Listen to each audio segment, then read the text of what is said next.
Dear learners, welcome to online class. Today I am going to discuss narration for class 9. গত দুইটা ক্লাসে আমি ন্যারেশনের যে রুলসগুলো ডিসকাস করেছিলাম এবং অ্যাসার্টিভ সেন্টেন্সের তোমার ডিটাচ সেন্টেন্সের ন্যারেশনগুলো প্র্যাকটিস করেছি। আজকে করব ইন্টারোগেটিভ এবং এক্সক্লামেটরি সেন্টেন্স। তোমাকে আগে ডিটাচ সেন্টেন্স না পারলে তুমি প্যাসেজ ন্যারেশন পারবে না, তাই সেই জন্য তোমার এই সেন্টেন্সগুলোকে আগে আমি পড়ছি। দেখো তাহলে দেখো কি হবে, ন্যারেশন অফ ইন্টারোগেটিভ সেন্টেন্স।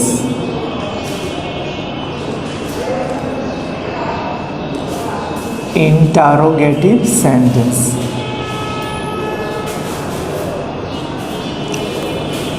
এইখানের এই রুলসটা কি হবে, দেখো যে রিপোর্টিং ভার্ব উঠে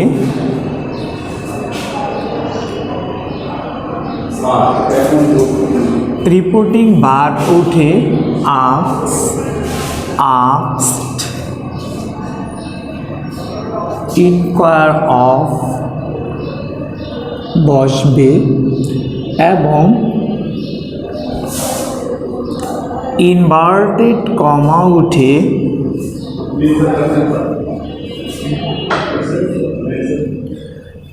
ইফ বা হয়দার বসবে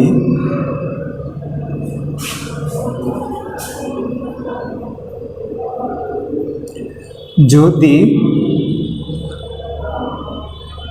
প্রশ্নবোধক বাক্যটি WH কোশ্চেন ওয়ার্ড না থাকে।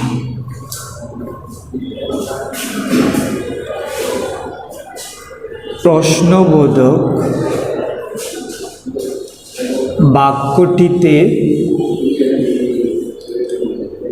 WH কোশ্চেন ওয়ার্ড থাকলে তা অপরিবর্তিত থাকবে। তাহলে আমি এখন এক্সাম্পল দেখি। আমি আবার বলি যে রিপোর্টিং ভার্ব উঠে আস্ক বসবে, ইনভার্টেড কমা উঠে ইফ হয়দার বসবে যদি তোমার রিপোর্টেড স্পিচটি WH কোশ্চেন ওয়ার্ড দিয়ে শুরু না হয়। আর যদি WH কোশ্চেন ওয়ার্ড দিয়ে থাকে তাহলে যে WH কোশ্চেন ওয়ার্ডটি থাকবে ইনভার্টেড কমা উঠে সেটিই বসবে, তার যেটা লিখছি অপরিবর্তিত থাকবে। তাহলে এক্সাম্পল দেখো, He said to me, do you take tea?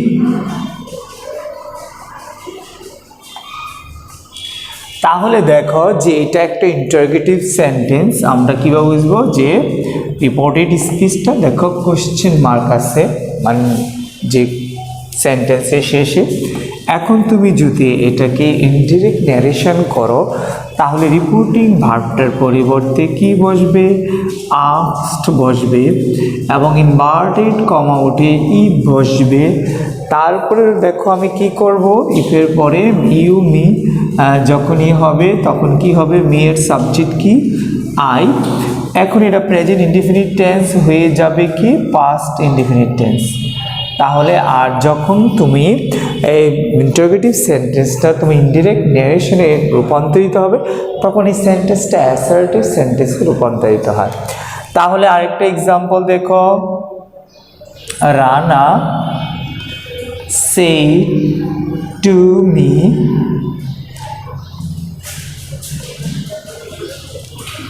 where did you go yesterday?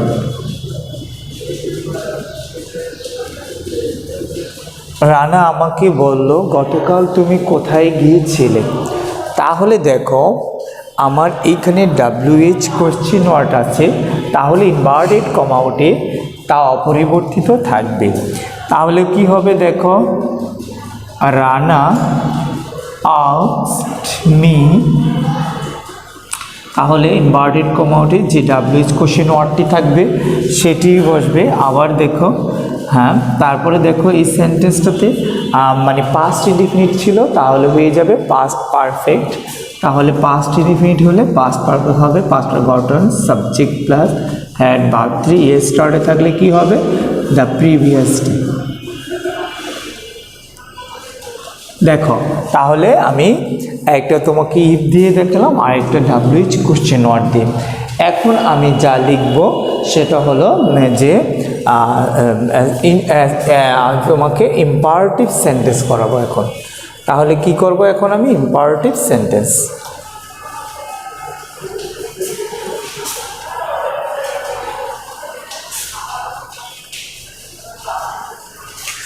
দেখো narration of imperative sentence।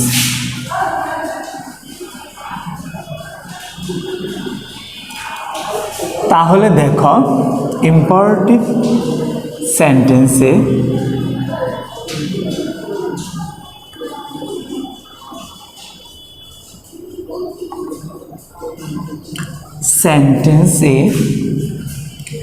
said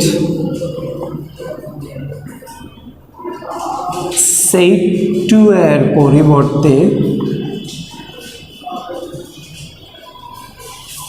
পরিবর্তে আদেশ বুঝালে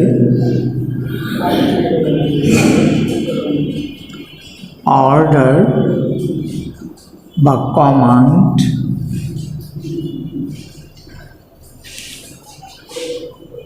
উপদেশ বুঝালে অ্যাডভাইসড অনুরোধ বুঝালে রিকোয়েস্টেড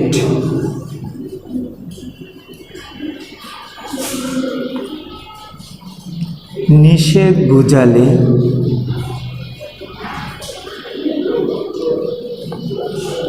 ফরবিড নিষেধ বুঝালে ফরবিড আদেশ উপদেশ নিষেধ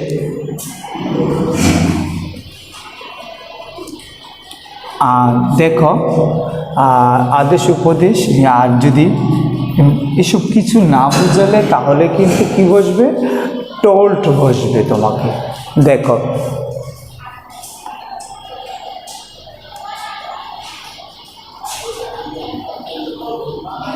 আর আরেকটা দিতে পারো প্রার্থনা বুঝালে ব্যাক্ট।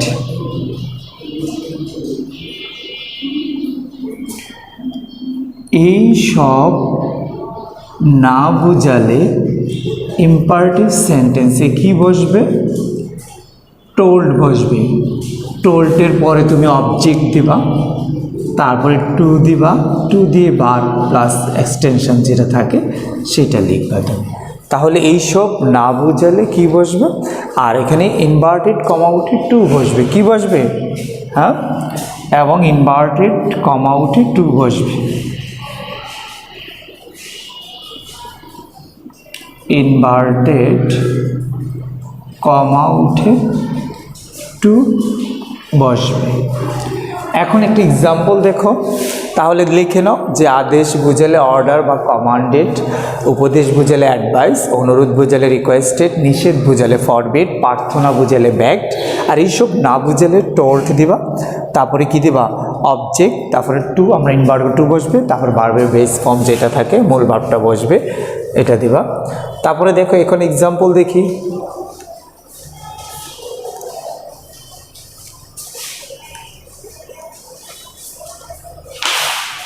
এক্সাম অনলাইন ক্লাসে তারপরে দেখো যে এক্সাম্পলটা দেখো,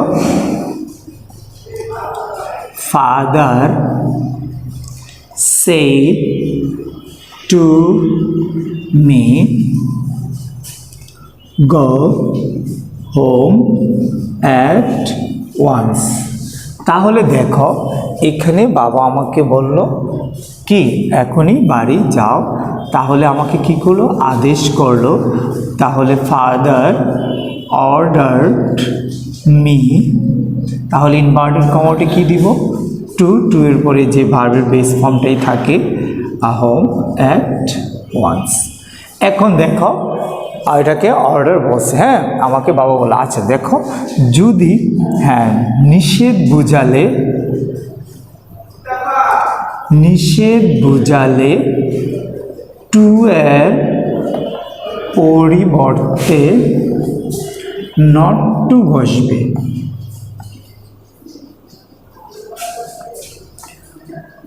এবং ফরবিড বসালে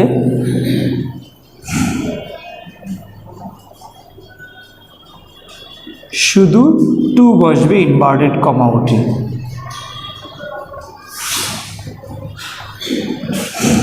ইনভার্টেড কমা উঠে। তারপরে দেখো, যদি এখানে একটা এক্সাম্পল দেখো, father say to me, do not run in the sun। তাহলে তুমি যদি এটাকে টোল বসাও আর ফরবিড বসাও, তাহলে এর পরিবর্তনটা কি আসে দেখো, ফাদার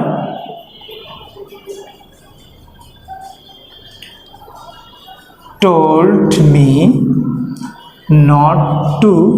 যদি নিষেধ বুঝালে, এখানে নিষেধ বুঝালে না, যে নেগেটিভ বুঝালে দিলে বেশি ভালো হয়, যে নিষেধ বুঝালে না নেগেটিভ বুঝালে দেখো তাহলে বেশি অ্যাপ্রোপ্রিয়েট হয়। এই যে নেগেটিভ কি হবে, এটা দেখো, এটাকে নেগেটিভ বুঝালে টু এর পরিবর্তে নট টু, হ্যাঁ এই যে লিখলাম not to run in the sun. হ্যাঁ এখন দেখো, যদি আমি ফরবিড ইউজ করি তাহলে দেখো, father forbid me to run in the sun. এখন দেখো, নেগেটিভ সেন্টেন্সে তুমি টোল্ড দিয়েও করতে পারবা, টোল্ড করলে নট টু বসাতে হবে ইনভার্টেড কমা উঠে, আর যদি ফরবিড দাও শুধু টু বসালেই হবে। তাহলে তুমি এইটাও একটা ইন্টারোগেটিভের রুলস তোমাকে মনে রাখতে হবে। আরেকটা দেখো, যে প্রস্তাব বোঝালে,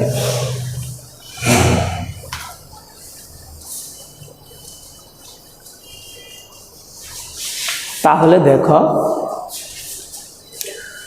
প্রস্তাব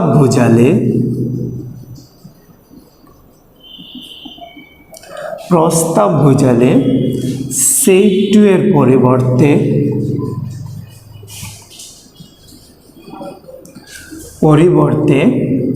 প্রপোজ টু বা সাজেস্টেড বসবে।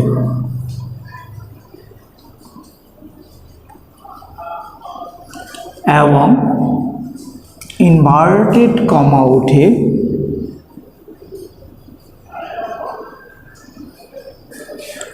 উঠে দ্যাট বসবে, দ্যাটের পরে দে, মানে যেটা এসে কি, যেমন প্রস্তাব বুঝালে বা লেট আস থাকলে, যেটা প্রস্তাব বুঝালে যেমন লেট আস বা লেটস, এইটা তোমার ইম্পারেটিভ সেন্টেন্সে, যে লেটস বা লেটাস, যেমন প্রস্তাব বুঝালে সেই টু এর পরিবর্তে প্রপোজ টু বা সাজেস্টেড বসবে, ইনভার্টেড কমা উঠে দ্যাট বসবে, দ্যাটের পরে দে বা উই প্লাস শুড প্লাস ভার্বের মূল ভার্ব প্লাস মূল ভার্ব এক্সটেনশন যেটা, সেটা বসবে। তাহলে দেখো এখানে এক্সাম্পল দেখো, লেটস বা লেটাস মানে প্রস্তাব বুঝালে সেই টুর পরিবর্তে। হ্যাঁ, তারপর এখানে এক্সাম্পলটা দেখো, এক্সাম্পলটা হলো Hasan said to his friends,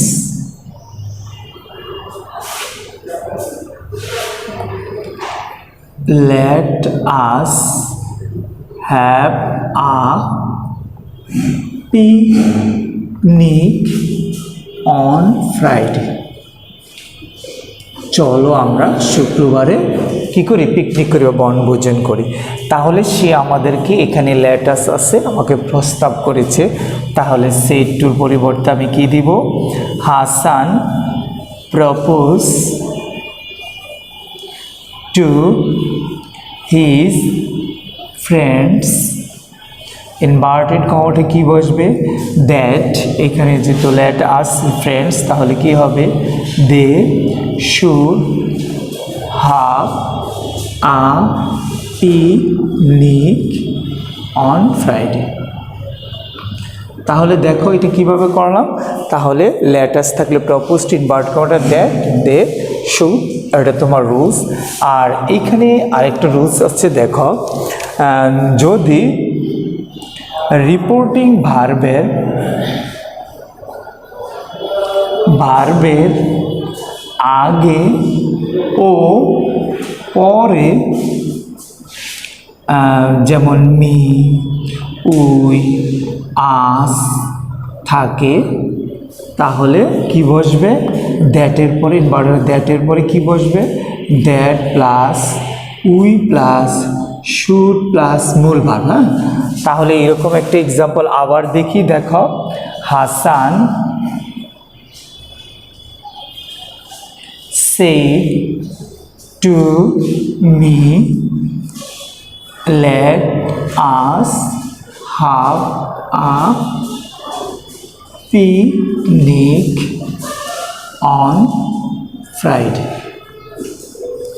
তাহলে এটা কি হবে, এক্সাম্পলটা দেখো, Hasan proposed me, inverted comma that হবে, দ্যাটের পরে কি হয়ে যাবে, উই, তাই না? যে রিপোর্টিং ভার্বের আগে পরে মি, উই, আস থাকলে, হ্যাঁ, তাহলে we should have a picnic on Friday. এখন দেখো ডিয়ার লার্নার্স, তুমি এইভাবে যে লেটাস থাকলে প্রস্তাব বুঝালে সেটটির পরে প্রপোজ সাজেস্টেড বসবে, ইনভার্টেড কমাটা দ্যাট বসবে, কিন্তু রিপোর্টিং ভার্বের আগে পরে যদি মি, উই বা আস থাকে তাহলে ইনভার্টেড কমাটা দ্যাটের পরে উই বসবে, আর না হলে দে বসে তুমি এটাকে কমপ্লিট করবা। ডিয়ার লার্নার্স, আগামী ক্লাসে তোমাকে যেমন অপটেটিভ এবং এক্সক্লেমেটিভ সেন্টেন্সে ডিটেলস সেন্টেন্সগুলো প্র্যাকটিস করাবো। Thank you very much for watching online class.